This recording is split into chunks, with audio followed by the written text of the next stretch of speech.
Have you ever wondered how to grow your own kale from store-bought bunches? Imagine the freshness of homegrown kale, the cost-effectiveness, and the sheer joy of gardening.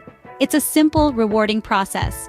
So, are you ready to embark on this green journey? Stay tuned to learn how. The process of growing kale from store-bought bunches is actually quite simple. All you need is a fresh bunch of kale, a container for the initial sprouting, water to hydrate it, and soil for planting. Each plays a crucial role in nurturing your kale. With these few items, you're well on your way to having your own kale garden.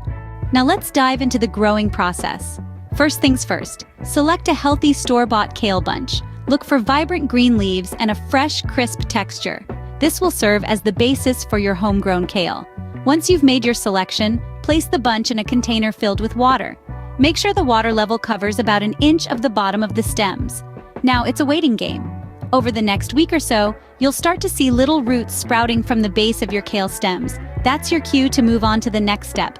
Prepare a pot filled with nutrient-rich soil and plant your sprouted kale bunch. Make sure to cover the roots entirely with soil. From here on out, it's all about regular watering and ensuring your kale gets plenty of sunlight. And voila! You have successfully grown your own kale from a store-bought bunch. See? Growing kale at home is not as daunting as it may seem. Start with a store-bought bunch, repurpose the stalks, and watch them flourish in your own soil. It's a simple, rewarding process that yields fresh, nutrient-rich kale right at your fingertips. Not to mention, there's a unique satisfaction that comes with nurturing your own food. It's the gift that keeps on giving. Remember to like this video and subscribe to our channel for more gardening tips and tricks. Happy gardening!